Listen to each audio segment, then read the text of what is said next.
Congress party 70 साल में क्या की? अरे अगर हम 70 साल में कुछ नहीं करते तो मोदी जी आप इस देश के प्रधानमंत्री नहीं बनते। 15-15 लाख आपके जोब में डालूंगा, हर घर को दूंगा। दिए नहीं। फिर अब आप बोलिए, क्या मोदी साहब झूठे हैं या हम झूठे हैं?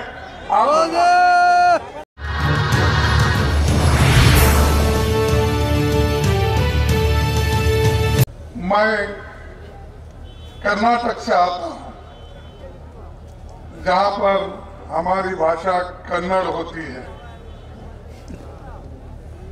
और मुझे यहां पर आपको संबोधित करने में थोड़ा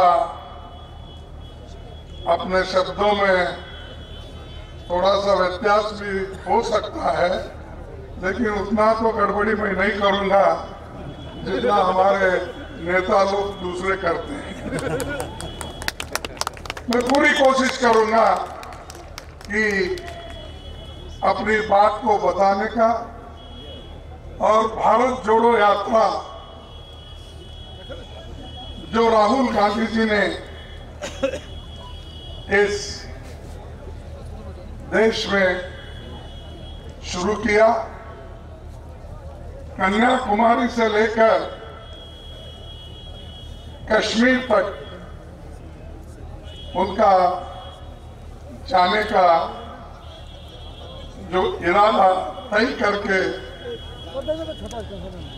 रास्ते पे निकले, वो अब तक 3120 किलोमीटर उन्होंने कंप्लीट किया है। देश में ऐसे कम लोग होते हैं, वो भी खासकर इस युग में। बहुत से युग चल नहीं पाते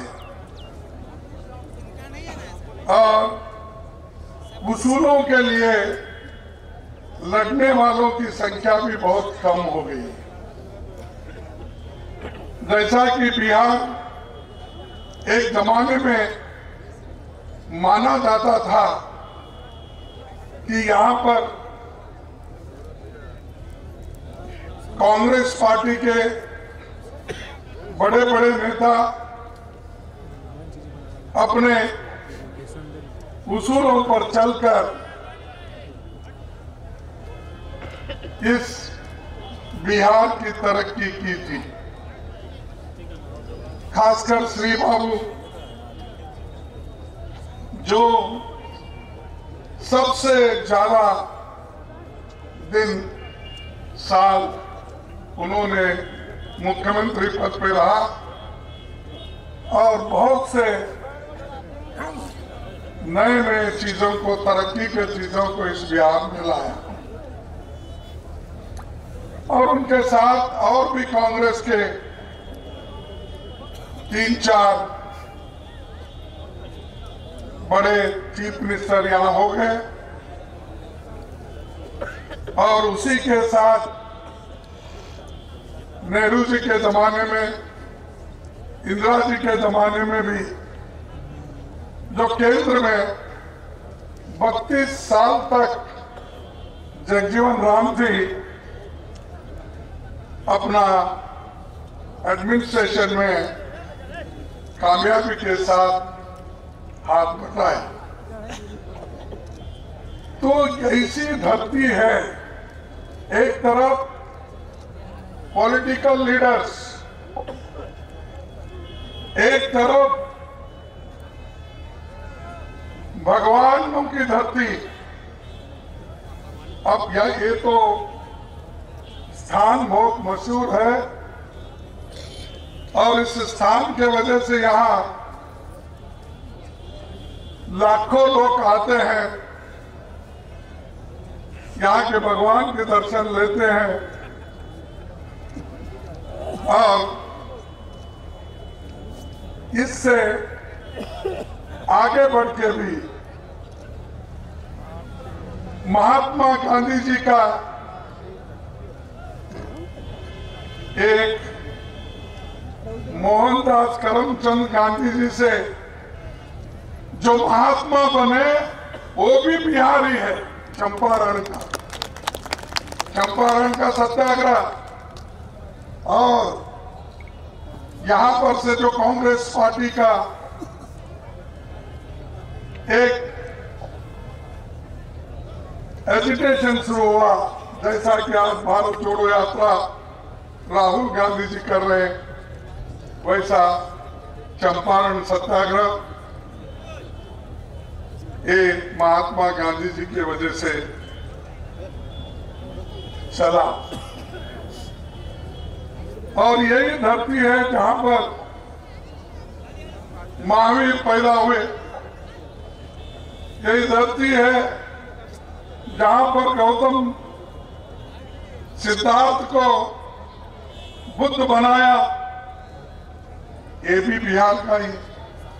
तो बिहार ऐसा है कि दुनिया को रोशनी देने वाला जगह है, मार्गदर्शन करने वाला एक स्थान है। लेकिन यहाँ के लोग मजदूरी के लिए, पेट भरने के लिए बाहर जाते हैं, क्योंकि यहाँ पर कोई कारखाने नहीं है, कोई बड़ा जो लोगों को, युवकों को काम मिले, ऐसा कोई यहाँ पर कारोबार नहीं है। और आज की सरकार तो ये सिखाती है युवकों को, सबको नफरत का मार्ग दिखाती है, लोगों को नौकरी नहीं देती। और आज महंगाई इतनी बढ़ रही है, पूछो मत, आसमान छू रहे हैं। और हमारी आर्थिक स्थिति दिन पे दिन कमजोर होती जा रही है। चलो। और मोदी जी हमेशा हमको कहते हैं, भाई कांग्रेस पार्टी 70 साल में क्या की। अरे अगर हम 70 साल में कुछ नहीं करते तो मोदी जी आप इस देश के प्रधानमंत्री नहीं बनते।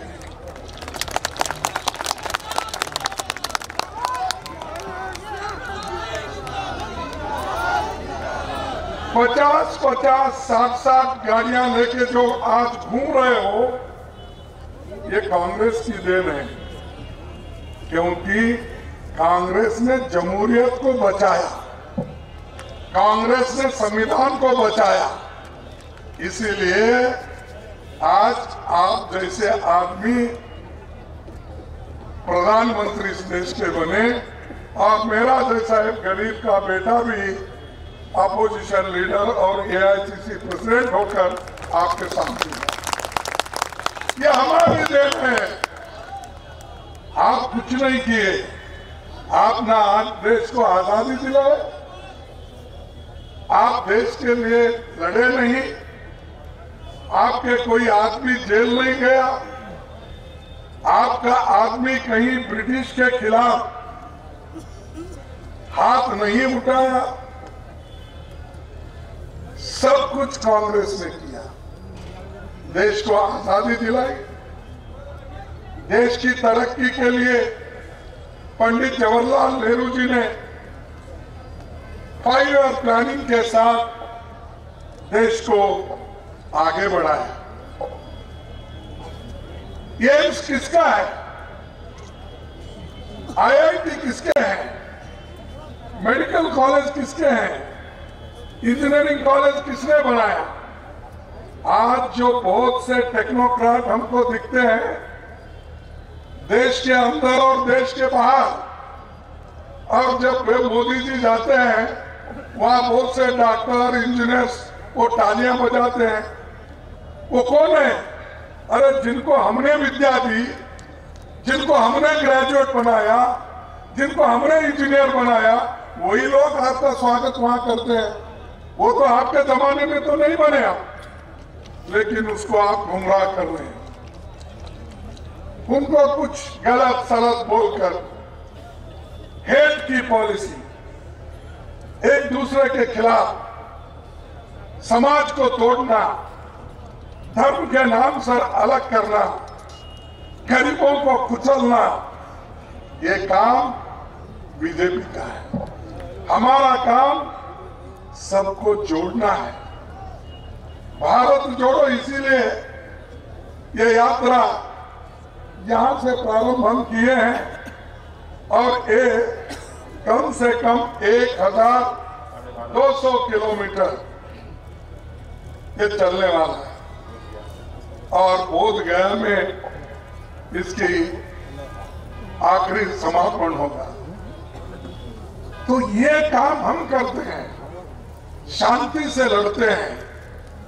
लोगों को आज उनके जो तकलीफात हैं, आज जो इतनी बेरोजगारी है, महंगाई है, ये आवाज कांग्रेस पार्टी उठा रही है। लेकिन बीजेपी हमेशा झगड़ा लगाने की कोशिश करते हैं, कुछ ना कुछ। अरे हम अगर जिंदा रहे तो ही आगे बढ़ेंगे ना।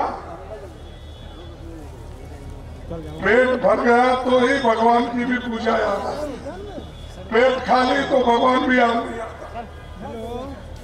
क्योंकि हमेशा आदमी जिंदा रहने के लिए खाना खाना जरूरी है ना, पानी पीना जरूरी है या नहीं है? तो जब खाना खाना जरूरी है, पानी पीना जरूरी है, जिंदा रहना जरूरी है, तो भाई हाथ को नौकरी तो दो जिंदा रहने के लिए।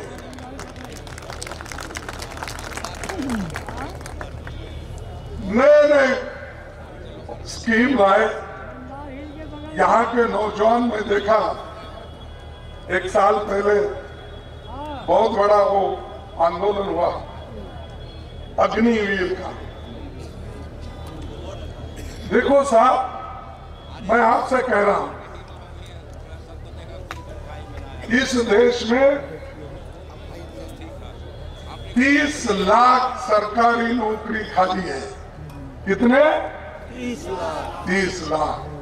वो रेलवे में 3,50,000, डिफेंस में, पैरामिलिट्री में, एजुकेशन में, और जो एडेड इंस्टीट्यूशंस है, जो सरकार पैसा देती है, वो सबको अगर आप कन्याकुमारी से दिल्ली तक या दिल्ली से कश्मीर तक गिनेंगे तो 30 लाख सरकारी नौकरी है। अरे परमानेंट नौकरियां दो। क्यों हमारे युवकों को आस दिला रहे हो? अग्निवीर लो, कितने साल के लिए? 4 साल के बाद क्या कर रहा हो? भुट्टे भुनना, पकोड़ा। तो अगर देश के लिए नौजवानों को ऐसी स्थिति करेंगे, ये 30 लाख क्यों नहीं भर रहे? मैं पूछ रहा हूं। अब मैं देखा, जब अपने इसमें टीवी पे हमारे प्रधानमंत्री जी ये अपॉइंटमेंट ऑर्डर 71,000 लोगों का जो अपॉइंटमेंट किए थे हर डिपार्टमेंट में, तो उसका सर्टिफिकेट बांट रहे थे। अरे भाई, अपॉइंटमेंट तो अंडर सेक्रेटरी करके भेजता है, सेक्शन ऑफिसर करके भेजता है, वो प्राइम मिनिस्टर देने की क्या आवश्यकता है? ऐसा तो हर साल लाखों वैकेंसीज आते हैं, लाखों वैकेंसीज भर्ती होते हैं, कोई प्राइम मिनिस्टर ऐसा नहीं किया। बेंगलुरु में आते हैं 71,000, दिल्ली में आते हैं 75,000, ये बांटते जा रहे सर्टिफिकेट। ये सर्टिफिकेट बांटने वालों को मैं याद दिलाना चाहता हूं, आप तो पहले कहते थे हर साल अगर आप मुझे चुन के लाएंगे तो मैं हर साल 2 करोड़ नौकरियां दूंगा। कितने? 2 करोड़। मिला क्या आपको? नहीं मिला। नहीं। मैं समझा बिहार लोग लड़ाकू है, यहाँ पर लड़के लिए होंगे समझा था। हम कर्नाटक में तो नहीं मिला हमको, आपको तो मिला समझा था, नहीं मिला। फिर उसके बाद बोले मुझे चुन के लाओ, मैं गरीब आदमी हूं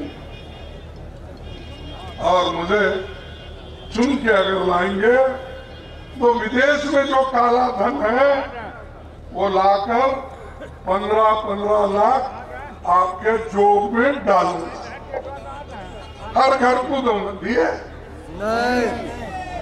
फिर अब आप बोलिए क्या मोदी साहब झूठे हैं क्या हम झूठे हैं?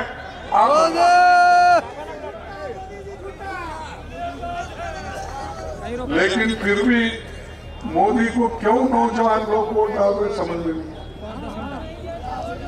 ये क्या हो रहा है इस देश में? हम तो देश के लिए लड़े, आजादी लाए, डेवलपमेंट किए, बहुत से कारखाने बनाए, सब कुछ किए, लेकिन चंद लोग वो मोदी मोदी बोलते हैं। अरे मोदी ने तो देश को बर्बाद किया, आप और एक सर्टिफिकेट लेके फिर रहे हो मोदी। परसों डिमोनेटाइजेशन हुआ ना, नोटबंदी, क्या बोलते नोटबंदी है ना, नोटबंदी। सुप्रीम कोर्ट में जजमेंट आया, जजमेंट आने के बाद वो बीजेपी के लोग हर टीवी में जाना, देखिए नहीं हम जो किए थे वो सुप्रीम कोर्ट ने अपहेल किया, सुप्रीम कोर्ट ने बहाल किया। अरे बाबा, ड्राइविंग लाइसेंस मिलने से अगर ड्राइवर ठीक ढंग से गाड़ी नहीं चलाता तो एक्सीडेंट हो जाता है। वैसा नोटबंदी करने का हक सरकार को है, लेकिन आपने जो गलत तरीके से किया उसके वजह से हमारे माँ बहनों, छोटे मोटे व्यापारियों का, सबका नुकसान हुआ। देश को आर्थिक व्यवस्था उसकी बिगड़ गई। लेकिन आप वो सर्टिफिकेट बता रहे, सुप्रीम कोर्ट ने कहा, इसीलिए हम जो किए वो ठीक है। कोई आपके सरकार के अथॉरिटी को चैलेंज नहीं किया। चैलेंज इस बात का हुआ, अरे भाई नोटबंदी करने से देश का बहुत बड़ा आर्थिक नुकसान होगा, यह हमने कहा। इससे उद्योग जाएंगे, गरीब लोग परेशान हो जाएंगे, किसान परेशान हो जाएगा, माँ बहनें जो हमारे बचा के रखे थे वो खत्म हो जाएगा, ये हमारा कहना था। ये पीड़ा हमने बताई, लेकिन मोदी जी, बीजेपी कभी नहीं सुनी। तो इसीलिए देखिए, बिहार से खाद गायब हुआ, सब एक एक करके गायब हो जाएगा। अगर मोदी ऐसा ही करते रहेंगे और आप बर्दाश्त करते रहेंगे तो उंगली दिए तो आदमी को निगल लेते हैं। ऐसे बीजेपी पार्टी है। इसीलिए मैं आप तमाम लोगों को यही बताना चाहता हूं कि हम जो लड़ाई लड़ रहे हैं, ये भारत जोड़ो यात्रा, नफरत छोड़ो भारत जोड़ो, ये इसलिए कर रहे हैं कि देश एक होगा। एक होकर अगर हम काम करेंगे, मिल के काम करेंगे, तो देश की तरक्की भी होगी, देश एकता के साथ रखेगा, देश सबके लिए होगा। इसलिए हम ये चाहते हैं कि इस देश को हमको बचाना है, एक रखना है और प्रगति के साथ आगे बढ़ना है। तो दोस्तों, मैं और ज्यादा वक्त न लेते हुए मैं एक छोटी सी कविता या उसको आप शायर बोलो, कविता बोलो, कुछ भी बोलिए, तो कर्मवीर कभी नहीं घबराते, कर्मवीर कभी नहीं घबराते, आपत्ति और अंगारों से वीर क्रांति कर देते हैं अपने शुद्ध विचारों से। ये हमारा शुद्ध विचार है, सबको साथ ले चलने का हमारा विचार है, सबके साथ सबको जोड़ने का हमारा है। तो इसीलिए ये भारत जोड़ो यात्रा जो राहुल गांधी जी कर रहे हैं, और यहाँ फिर आप हाथ से हाथ जोड़ो, और ये भारत जोड़ो की यात्रा जो आज हमारे कांग्रेस प्रेसिडेंट के नेतृत्व में जो चल रहा है, इसको आप सभी से मजबूत कीजिए। और वो नए प्रेसिडेंट बने हैं और उनके नेतृत्व में हम चाहेंगे हम तीनों गठबंधन के लोग स्वाभिमान के साथ एक जगह रहे, सबको जगह मिले। ऐसा न हो एक ऊपर एक नीचे, एक उधर ये इधर नहीं।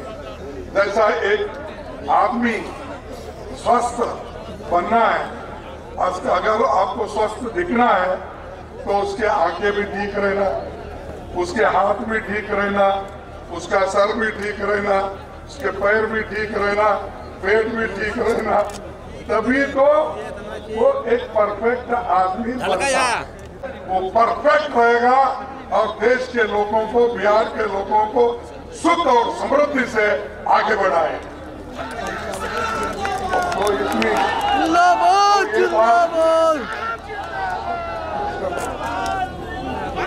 ये बात कहते हुए मैं आप सभी को धन्यवाद देता हूँ। जय कांग्रेस, जय हिंद।